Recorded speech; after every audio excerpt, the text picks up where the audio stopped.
Hello everyone, it's Queen B and I'm back to you with another video. This video pertains to the unfortunate unaliving of 3-year-old Journei Ross. Before I begin, I would like to send my support and condolences to the Whitson Ross family at this difficult time as you begin the grieving process of losing your child. According to reports, Marquita Phillips is accused of unaliving the 3-year-old child while her father, Journei Ross, was at work. Phillips allegedly wrote a message on a bedroom wall in blood and told officers she snapped. Documents show Journei Ross was unalived on Wednesday, March 26th, 2025, after she was touched several times in the torso, legs, and neck, allegedly by Marquita Phillips, who was first identified as her babysitter. Soon, documents showed that she was in a relationship with Journei Ross's father, Journei Ross, off and on. The parents of Journei Ross, Fallon Winson and Journei Ross, sat through the brief hearing of Marquita Phillips as she is currently facing an open homicide charge. Judge Beckham stated that Marquita Phillips would be held without bail. Journei Ross would state that he never had an indication of a problem. I didn't know she was a crazy case. He would further state that he left Journei in the care of Marquita Phillips when he went to work at 6 p.m. on March 25th, 2025. He said when he arrived home after work at around 3:30 a.m. March 26th, 2025, he saw Marquita Phillips sitting on the kitchen floor, surrounded by multiple knives, and noticed blood on her. She was just out of it or something. I walked into the room and I seen my baby girl on the bed. Journei Ross stated he called 911 and began chest compressions. While officers were dispatched to the scene, Marquita Phillips left the apartment on foot. At around 5 a.m., officers located a woman matching Marquita Phillips' description with the blood on her hands, standing in a parking lot north of the apartment complex.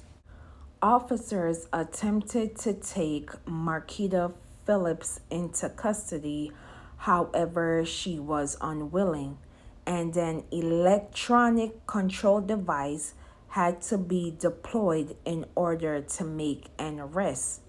At the scene, officers found multiple kitchen knives and a pair of scissors with apparent blood on them. They also found 3 sheets of paper in a path from a hallway to the bedroom with notes reading, "See what happens when you bleep with people's lives?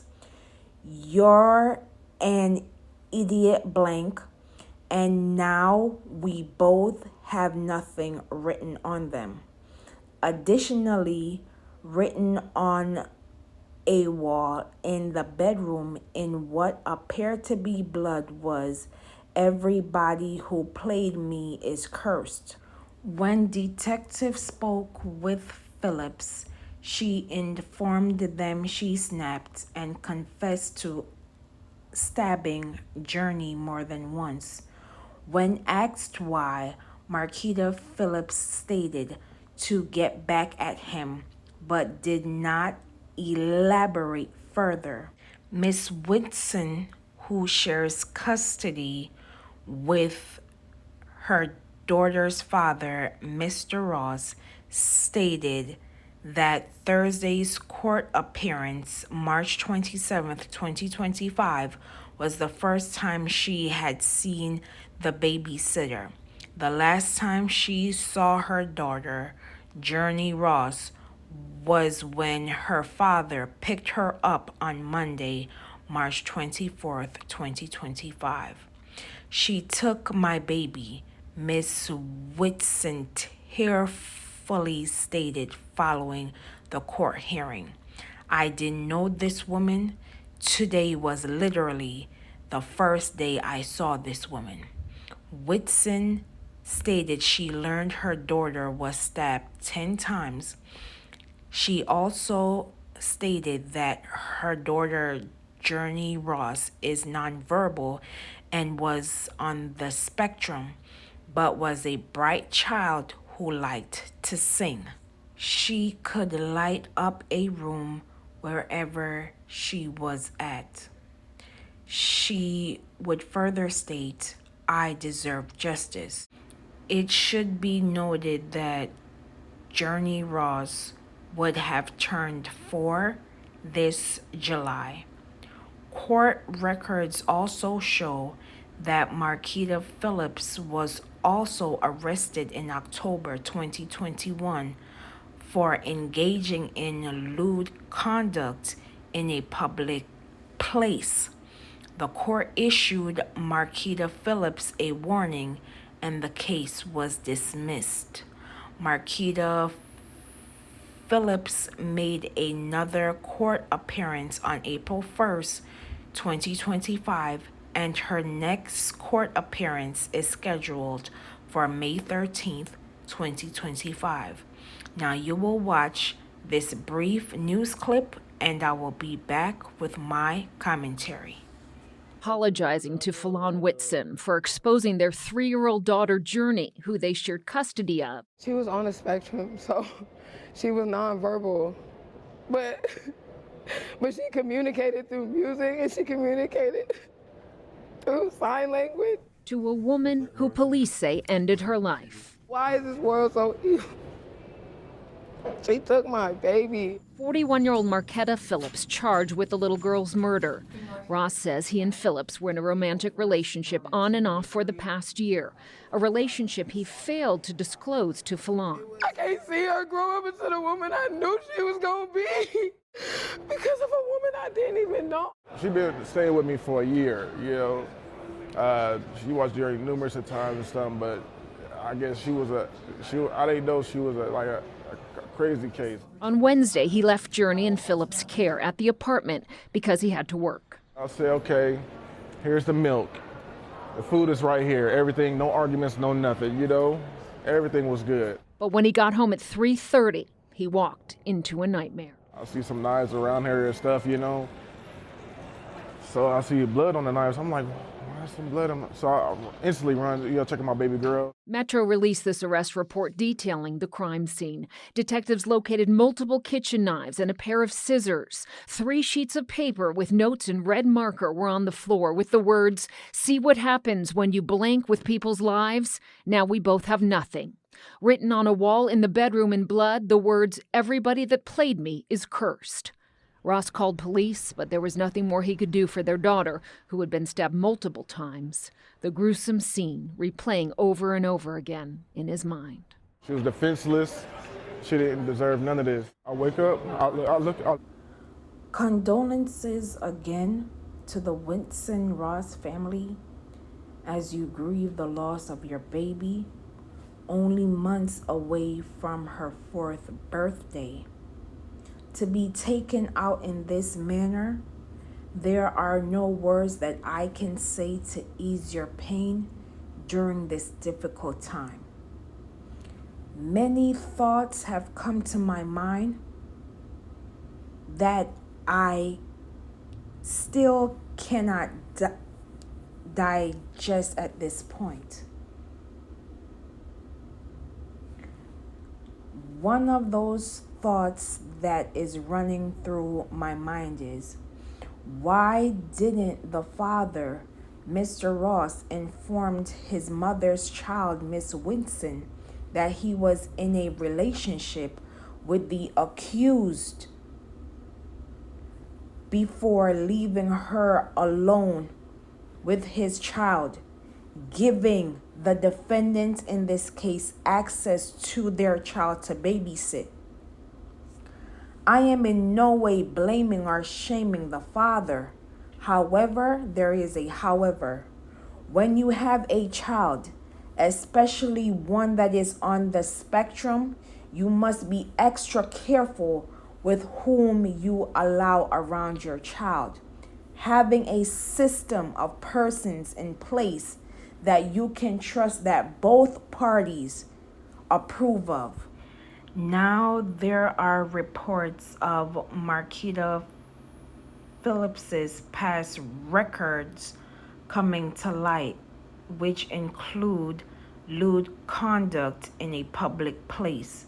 This showcases that the defendant in this case does not care about themselves, let alone persons around them. To top it all off, the system issued a warning which led to the case being dismissed. I highly doubt the prosecution's office can use this in the trial proceedings moving forward, as the previous case was dismissed. In addition, it is clear that there are some elements of mental health. Again, I do not want to condone or dismiss mental health. However, again, there is a however. There are persons out there whom envy you or the relationship you have with your child or children. In this case, Marquita Phillips, the defendant, wanted to teach her partner a lesson by hurting him in the worst way, by unaliving his child, allegedly, stating, "See what happens when you bleep with people's lives. Now we both have nothing." I've said this before and I will say it again. There are persons out here who will court you, who will date you, who will even have children with you and envy you. These are the monsters that we were warned about, not the ones outside, but the ones we allow in. I truly hope persons are taking this story seriously and re-evaluating whom they allow access to their child or children. This story can happen to anyone at any time.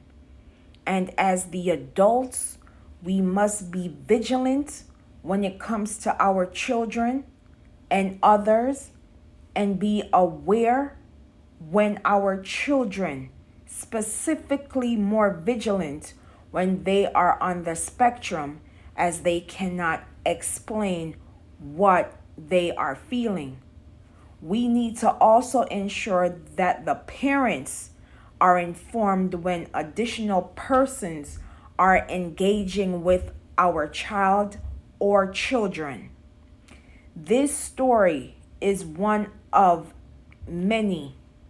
Once again, another life lost, another future taken without regard. Our children deserve the very best, just like everyone else's children. And it is our responsibility as community members, when we see something, we say something. Regardless if said child or children is yours, silence is no longer an option, as it is our responsibility to speak up for those who cannot, and for us to ring the alarm. What will it take for us to say enough is enough? I will leave in the comments and description for organizations and hotlines as it pertains to child services. And as always, protect Black children, known and unknown. Say their names. Say her name, Journei Ross. Justice for Journei Ross. And as always, please be safe out here, and I will see you in the next video.